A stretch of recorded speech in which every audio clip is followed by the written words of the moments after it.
I'm Sydney. Welcome to my Flock and Squawk, and today's Vlogmas we are going to be making a stocking that's patchwork.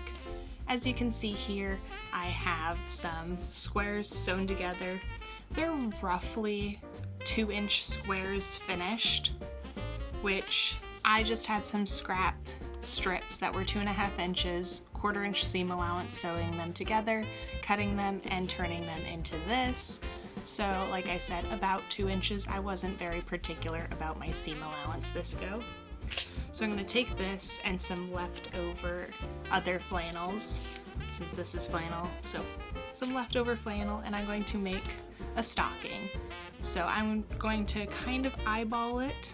So let's just make a stocking.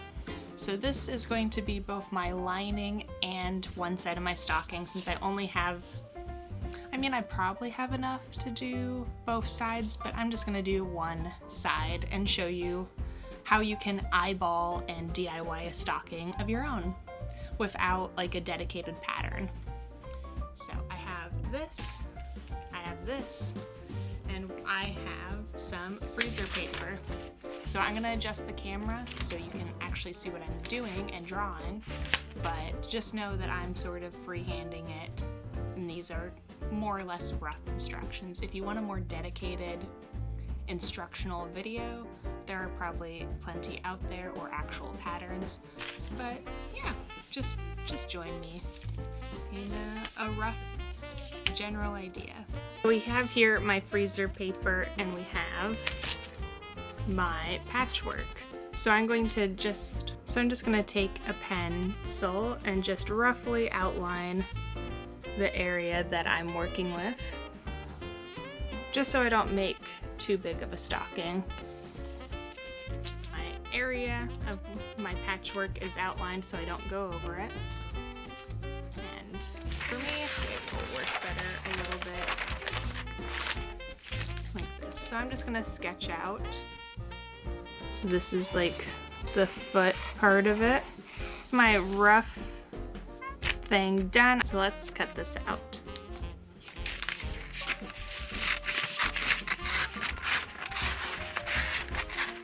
This is the basic shape that we are working with. You can obviously refine it down as much as you'd like, but I'm just gonna go for a very basic stocking.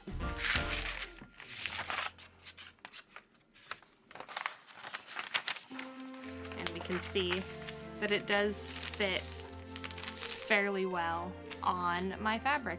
One thing to remember is whether or not your stocking design or this paper template that you're making includes seam allowance.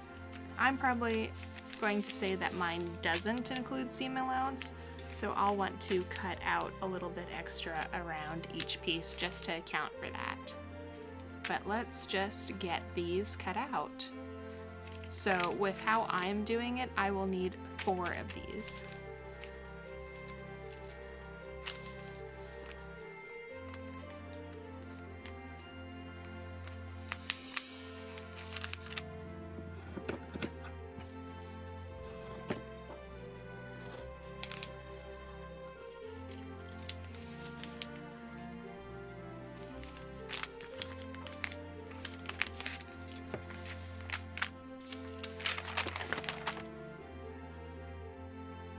So I got all the pieces of my stocking cut out, all 4 of them, and what we are going to do is take them right sides together, and we are going to sew across this top edge, which would be the opening of our stocking. So we want to do that for both sets. So we will have right sides together for both of them. And then we will open this up and sandwich these two.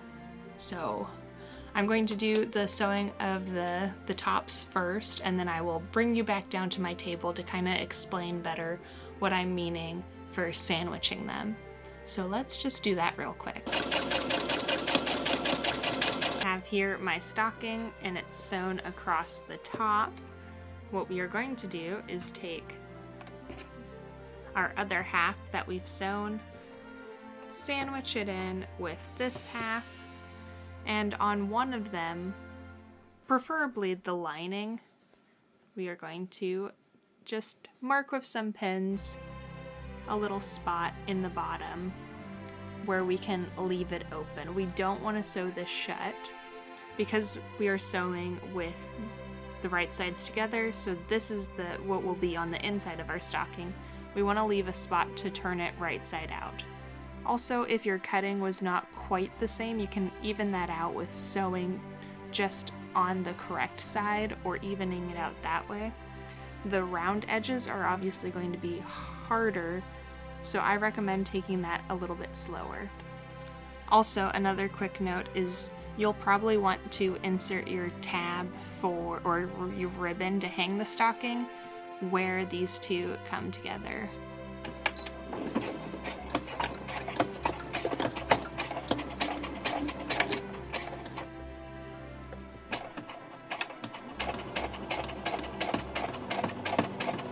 Just finished sewing our stocking, and as you can see here, there's no stitching where we can turn it out. But this is what it's looking like. Kind of like a neck pillow. But let's turn it right side out. So what you can do is just reach in through this point and just pull everything through. I backstitched a couple times along this where we're pulling it through just to make sure it's secure. But after we pull everything through and make sure it's all good, we can stitch it closed. Since it's on the inside lining part, nobody's gonna see it unless they pull out their stocking. But we can just whoop.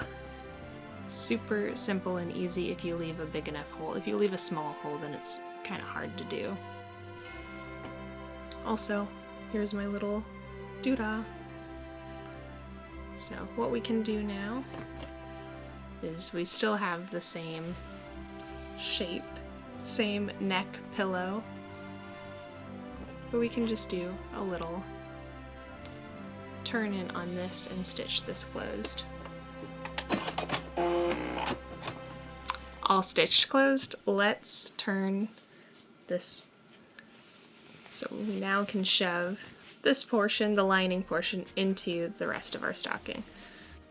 How cute is this stocking? Obviously you could make it as big as you'd like. I just was constrained to wanting to use up this adorable fabric, but there you go. That's how you make a stocking, freestyling it, no pattern purchase required. One thing that I tend to mention in my videos is that I like to use freezer paper when I do this. For this project, I didn't iron this down, but one thing about freezer paper is that the waxy side, you can trace out your pattern or whatever it is.